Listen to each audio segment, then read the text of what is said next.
En el programa de hoy, el Papa Francisco reza por las víctimas del reciente terremoto en Ecuador.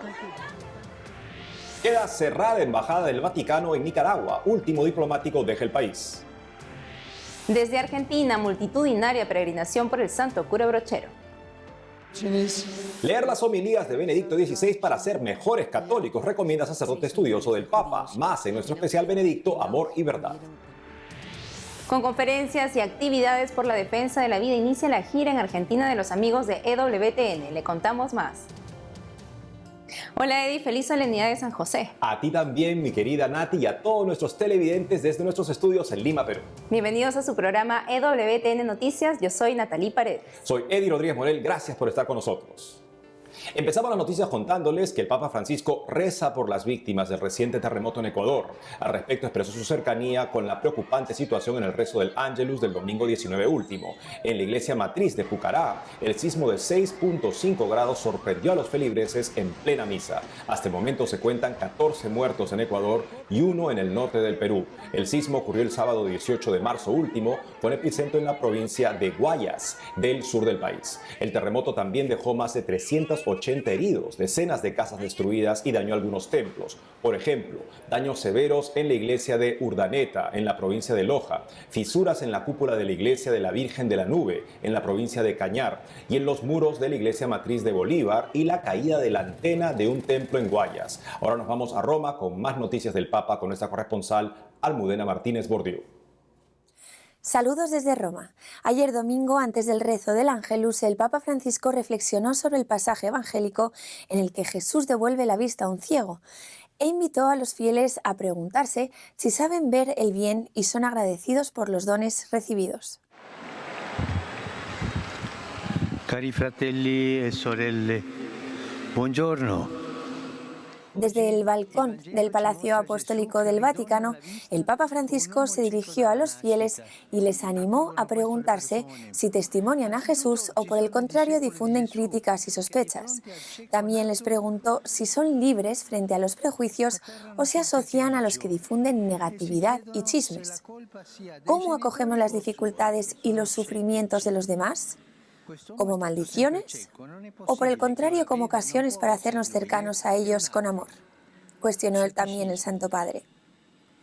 El Papa Francisco animó además a pedir la gracia de sorprendernos cada día por los dones de Dios y de ver las diferentes circunstancias de la vida, también las más difíciles de aceptar, como ocasiones para obrar el bien, como hizo Jesús con el ciego. Al finalizar el rezo del Ángelus, el Papa dirigió un saludo especial a todos los padres en el marco de la solemnidad de San José. E oggi facciamo gli auguri a tutti i papà, che San Giuseppe. El pontífice deseó que todos los padres encuentren en este santo el modelo, el apoyo y el consuelo para vivir bien su paternidad. Tras estas palabras, animó a los presentes a unirse en oración y rezar un Padre Nuestro por todos ellos. Sia santificato il tuo nome, venga il tuo regno, sia fatta la... En Roma, Almudena Martínez Bordiú, EWTN Noticias. Y ahora la última información sobre la crisis de la iglesia en Nicaragua. Me permiten darles un abrazo hermanos, si somos hermanos, no preciso ni decir. El sábado último, la Santa Sede comunicó que el encargado de negocios de la Nunciatura Apostólica en Nicaragua, Monseñor Marcel Diouf, dejó el país centroamericano y se trasladó a Costa Rica. Así se da por cerrada la sede diplomática a pedido de la dictadura de Daniel Ortega, informó así Prensa. Monseñor Diouf era el último funcionario del Vaticano en Nicaragua y asumía la función de encargado de negocios. El cierre de la sede diplomática de la Santa Sede se produce a raíz de un pedido del gobierno nicaragüense del 10 de marzo pasado. La crisis de las relaciones diplomáticas entre el Vaticano y el gobierno de Nicaragua se produjo 2 días después de que el Papa criticara con dureza el régimen de Ortega. Ahora escuchemos al cardenal Leopoldo Brenes, arzobispo de Managua, un día antes de que el último representante diplomático del Vaticano saliera del país. El prelado fue consultado sobre la crisis diplomática. Son términos que yo desconozco, ¿eh? He escuchado unos que dicen rompimiento, otros que dicen solamente suspensión. Entonces, pues, yo no me quiero meter en problemas porque son cuestiones de derechos, y son cuestiones de Estado, de relaciones de Estado. Entonces, mejor cuando yo no tengo un conocimiento profundo, mejor guardo silencio. La hostil relación entre el gobierno de Nicaragua y la Iglesia Católica a causa de la dictadura de Daniel Ortega está afectando a la feligresía nicaragüense. En el más reciente Vía Crucis de esta Cuaresma, los fieles alzaron su voz sobre el asedio que enfrentan, pero se mantienen firmes en su fe. Con gran devoción, los católicos de Nicaragua vivieron el Vía Crucis del cuarto viernes de Cuaresma, mientras la policía vigila que no haya ceremonias religiosas en las calles. Tu madre, la madre eres tú. Dentro de los jardines de la Catedral de Managua y en presencia del cardenal Leopoldo Brenes, desde los más pequeños hasta los más ancianos se congregaron para recordar la muerte de Jesús en la cruz. Venga a nosotros tu reino, hágase tu voluntad en la tierra como en el cielo. La persecución que vive la Iglesia Católica por parte del régimen es una situación dolorosa para la feligresía. Así contó a Associated Press Mario Rodríguez, feligrés del Arzobispado de Managua. Está prohibido que salgan las procesiones a las calles, entonces, pero aún así pues el fervor siempre está firme, ¿me entiendes? Entonces la religión siempre está y no, pues no me gustaría pues que estemos así como estamos, porque mucha gente no viene por temor. Otra feligresa hace un importante pedido al gobierno. Principalmente en este momento religioso, de que el gobierno sea más flexible, que deje que nuestras procesiones anden en las calles y principalmente también que nuestro querido Monseñor Rolando Álvarez esté con nosotros. La dictadura de Daniel Ortega y Rosario Murillo prohibió a finales de febrero las procesiones de Cuaresma y Semana Santa. Desde entonces, las parroquias son vigiladas por la policía del régimen para constatar que la medida se cumpla. Me permiten darles un abrazo hermanos, si somos hermanos, no preciso ni decir. Y ahora las noticias de la iglesia en Argentina las trae nuestro corresponsal Matías Boca. En Buenos Aires, desde el santuario de San Pantaleón, ubicado en el barrio porteño de Mataderos, comenzamos informando que se realizó una multitudinaria peregrinación brocheriana en la diócesis de Quilmes. Un numeroso grupo de fieles de las distintas comunidades de Quilmes participaron de la 10ª peregrinación brocheriana a pie, una de las manifestaciones populares más importantes de la diócesis. A pesar de las altas temperaturas, los peregrinos iniciaron su camino en la Catedral Inmaculada Concepción y recorrieron 17 kilómetros hasta la casa de encuentro Santo Cura Brochero. Allí, en la catedral, les dio la bienvenida el obispo de Quilmes, Monseñor Carlos Tisera, quien bendijo a los presentes y los invitó a encomendarse al Santo Cura Brochero. Recemos todos juntos por la paz social y la fraternidad del pueblo argentino. Es tiempo de unirnos y transitar el mismo camino para poder salir adelante y construir el país que anhelamos, destacó el prelado. Entre otra información, se llevó a cabo en Buenos Aires la primera reunión del año de la Comisión Permanente de la Conferencia Episcopal Argentina. En esta oportunidad, la reunión número 193. Los obispos expresaron su alegría por la cantidad de celebraciones en la República Argentina por el 10º aniversario de pontificado del Papa Francisco. Además, reflexionaron sobre el camino sinodal y el pacto educativo argentino. También le enviaron una carta al Papa Francisco, en la que manifiestan que han dado gracias a Dios por estos 10 años de pontificado y por tu fecunda entrega como padre y pastor. Esperemos verte pronto en la patria, cuando puedas, y se den las circunstancias que lo hagan posible. Los obispos reunidos elaboraron una carta que le enviaron al Papa antes de finalizar la reunión. Le expresaron en primer lugar la gratitud por su magisterio, por su servicio. Y también los obispos de la Comisión Permanente manifestaron con claridad: esperamos verte en nuestra patria. Queremos encontrarnos con vos. Con fervor celebramos y celebro 10 años del magisterio, la vida y la enseñanza de Francisco. Es la iglesia que soñamos, es la iglesia que esperamos y es la iglesia que anhelamos que siga caminando con la guía de este pastor que está marcando una huella y que está marcando un camino. Finalizando con las noticias, el arzobispo de La Plata, Monseñor Víctor Manuel Fernández, fue nombrado por el Papa Francisco miembro del nuevo dicasterio para la educación y la cultura del Vaticano. Monseñor Fernández se integra como miembro de este nuevo dicasterio que se ocupa tanto del diálogo entre la fe y la cultura como de las cuestiones relativas a la educación y a las universidades católicas. Por su parte, el prelado fue rector de la Pontificia Universidad Católica Argentina desde el año 2009 hasta 2018. Cabe destacar que el dicasterio trabaja para el desarrollo de los valores humanos en las personas, contribuyendo a la plena realización del seguimiento de Jesucristo. En Buenos Aires, Matías Boca, EWTN Noticias.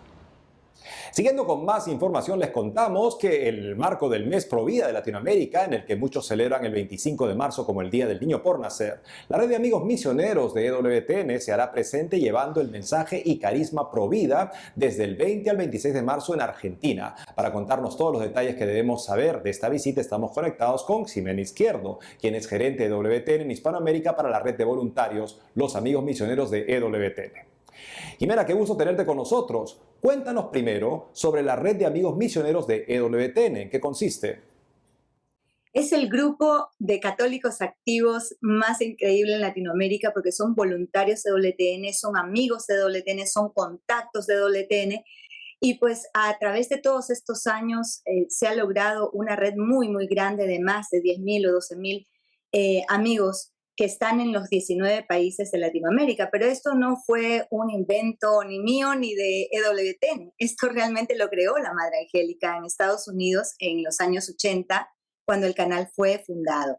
Lo que pasa es que a partir de los finales de los 90 y cuando ya EWTN tenía su producción en español muy bien distribuida, pues se pensó a partir del 2005 ya arrancar con este mismo criterio de la Madre Angélica en Latinoamérica. Y bueno, muy contentos porque estos son personas que valoran la misión de evangelización de EWTN, que oran por el canal, que difunden la programación como una misión apostólica para llevar a más almas a Dios a través de EWTN y su contenido, pero sobre todo también que defienden la señal del canal donde están. Y un caso muy ejemplar fue el año pasado con el caso de DirecTV en toda la región, que gracias al movimiento, al actuar y a muchas iniciativas de los amigos misioneros, no solamente en Argentina, sino en toda la región, se logró presionar a DirecTV y pues no solamente la parte humana, sino que también hubo mucha oración detrás. Y pues bueno, cuando hay mucha oración, el Señor no se deja ganar y además hubo muchísima acción de parte de ellos. Ximena, ahora nos podrías comentar por qué eligieron Argentina para realizar esa visita. Bueno, fíjate que en octubre del año pasado llegamos a Argentina también con Pepe Alonso. Y bueno, en todas las visitas que hicimos también tuvimos un encuentro con la gente Provida allá y pues de hecho, la fecha que se acercaba más era el 25 de marzo y nos invitaron a estar acá. Y claro, vamos a ir con una misión específicamente de difundir el canal, pero de difundir este carisma Provida de EWTN en todos los eventos a los que vamos, culminando con la Marcha Provida y también con una hermosa misión que es llevar al Divino Niño de la devoción de la Madre Angélica, que tiene una misión específicamente Provida también, a una tercera capilla de adoración perpetua donde va a ser entronizado. La primera está en Argentina, fue en el 2021 en San Isidro, Buenos Aires. La segunda en diciembre del 2022 en Lima, Perú, allí donde están ustedes. Y la tercera va a ser en Lobos, en la provincia de Buenos Aires, también en una capilla de adoración perpetua. Esta es la imagen del niño de 20 centímetros, ¿no? Que la tengo siempre aquí conmigo, pero la imagen que está siendo entronizada es más o menos de 90 centímetros, 95 centímetros en estas capillas de adoración perpetua, con la misión de que quien vea a la compasión y la mirada de este niño y pues tenga el pensamiento de abortar, lo deje. Muchas gracias, Ximena, por haber estado con nosotros hoy. Gracias a ustedes. Amigos, hacemos una pausa y al volver, hoy es la fiesta de San Martín de Braga, el santo que salvó un pueblo de la herejía. Le contamos su vida. Además, leer las homilías de Benedicto XVI para ser mejores católicos de este siglo, dice sacerdote estudioso del Papa. Más en nuestro especial Benedicto, Amor y Verdad. Regresamos con más noticias con Enfoque Católico.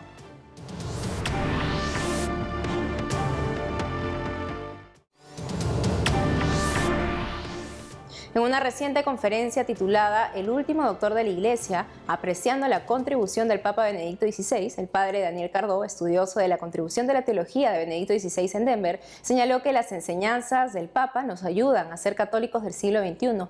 En nuestro segmento especial sobre Benedicto, hablaremos sobre sus valiosos aportes.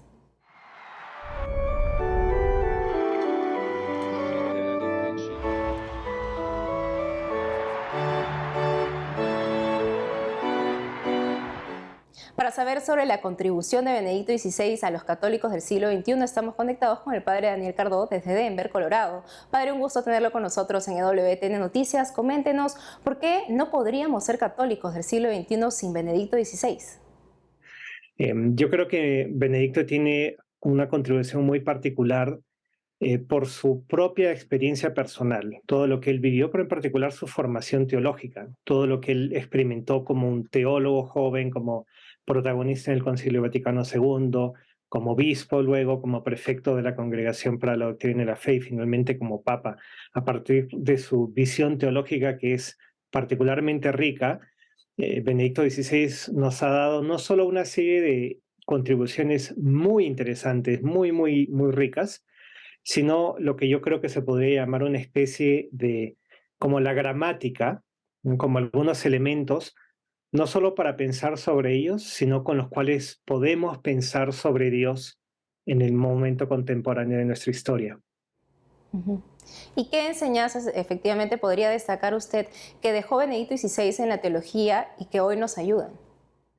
Benedicto tiene contribuciones, o el cardenal o el padre Joseph Ratzinger, tiene contribuciones muy significativas sobre Cristo, la cristología, sobre la Trinidad, sobre la creación, sobre escatología. Incluso es curioso, ahora estoy leyendo un libro que se ha publicado hace poco en inglés, que son unas charlas que él dio en Austria en el 85, que las grabaron y hace poco las transcribieron. Entonces todavía hay algunos tesoros que van a seguir llegando.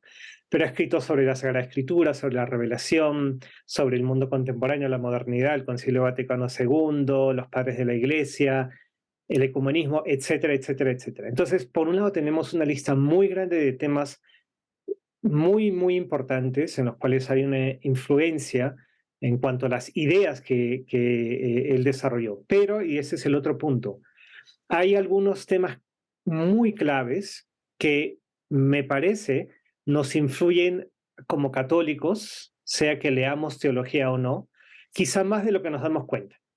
Entonces, sobre eso, por ejemplo, yo creo que se puede mencionar, por un lado, la relación entre la fe y la razón. Otro tema que me parece clave que nos da Benedicto es las herramientas para poder recibir la palabra de Dios, en particular para poder leer la Biblia y para poder, a través de un estudio muy serio, en ese sentido muy científico, digamos, ¿no? Con todos los recursos de la historia, de las ciencias sociales, poder tener una visión muy inteligente, pero a la vez que es muy creyente. Y en ese sentido, la contribución de los padres de la Iglesia es siempre muy relevante. Y el último que mencionaría es cómo vivir la reforma del Concilio Vaticano II en general y quizá de una manera particular en cuanto a la reforma litúrgica. Efectivamente, padre, y todo lo que nos ha comentado, o sea, son grandes enseñanzas las que nos deja Benedicto XVI, y también por ello hemos hecho esta sección, ¿no? Para conocer más sobre su legado. ¿Cómo podemos ser buenos católicos del siglo XXI? Sí, no, bueno, hay que acoger muchas de las enseñanzas de este hombre tan grande, Dios mediante algún día sería declarado doctor de la Iglesia, se lo dejamos en las manos de la Santa Madre Iglesia, pero yo creo que hay que leer lo que él escribió. Yo tengo la esperanza de que ahora que ya nos dejó en cuanto a la vida terrena, mucha gente que quizá no lo conocía o que quizás hasta tenía una idea equivocada o, bueno, distorsionada, pueda tener ahora la serenidad de leer sus contribuciones. En particular, yo sabes qué recomendaría, porque él era un gran teólogo. Algunos de sus libros pueden ser un poco complicados a veces, no todos, pero yo recomiendo leer sus homilías.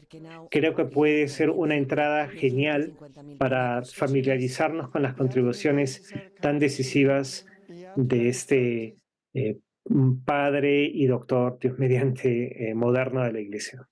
Importante recomendación la que nos hace Padre Daniel Cardó. Muchas gracias por compartir sus conocimientos en el programa. Encantado.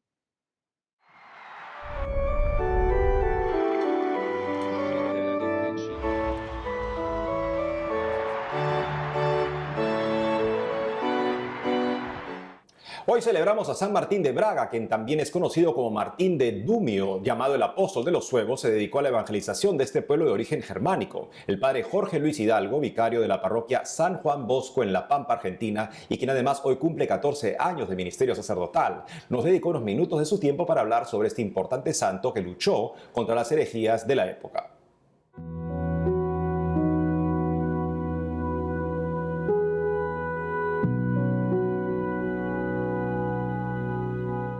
San Martín de Braga fue un santo que vivió en el siglo VI,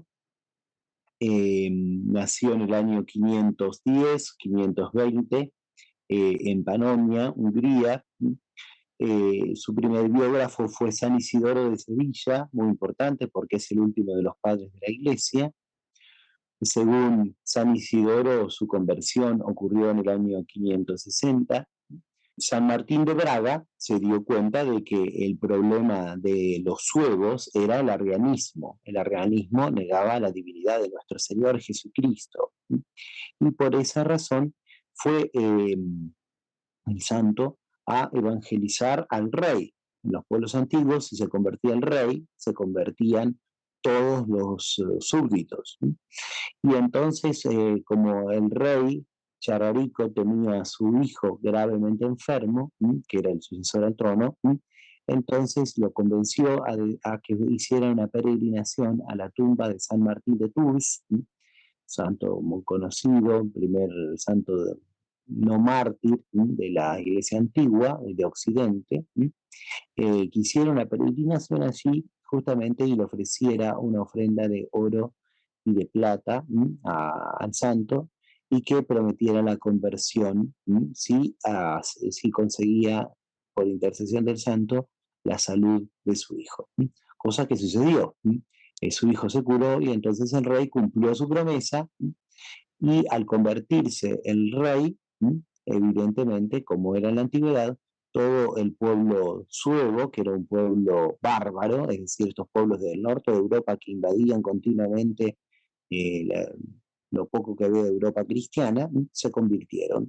Bueno, luego de esta labor que Dios le encargó a este santo, él se retiró a la ciudad de Dumio, donde fue nombrado obispo, y él allí nuevamente dio a conocer la obra de los padres, tradujo algunos de sus escritos, escribió otros, impulsó la reforma del clero para vivir de acuerdo con el Evangelio, que los sacerdotes fueran fieles a la palabra de Dios, ¿no? a los consejos que da la misma Sagrada Escritura sobre cómo debe vivir un sacerdote, y al final murió en el año 580. Así que, como vemos, es un santo que tiene muchas facetas, ¿no? Así que también esto debemos recordar siempre. Voy a buscar también la conversión de los pecadores, ¿no? y de los herejes para que vuelvan al seno de la fe católica creyendo todo tal y cual nos ha sido entregado en el credo de la Iglesia.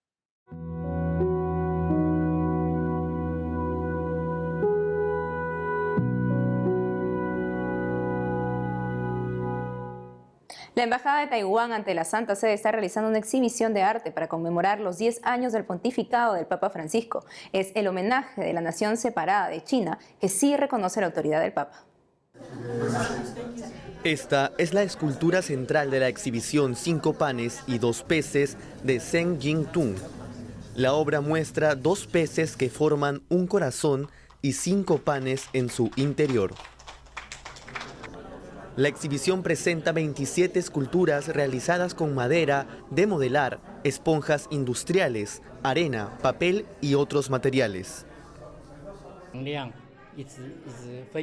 En la religión católica tenemos la historia de los 5 panes y los 2 peces de Jesús. Nos dice que cuanto más compartimos, más obtenemos. En la cultura china tenemos el mismo concepto de compartir. El prefecto del Dicasterio para la Cultura y la Educación, Cardenal José Tolentino de Menonca, inauguró la exhibición. Religiosas y cardenales apreciaron las obras de la cultura taiwanesa.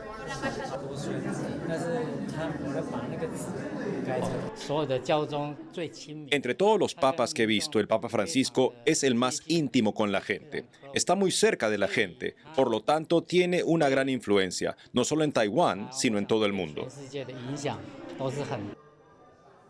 La exposición permanecerá en la Embajada de Taiwán en el Vaticano hasta el 30 de junio. Después, las esculturas regresarán a Taiwán, donde se exhibirán en iglesias y escuelas católicas.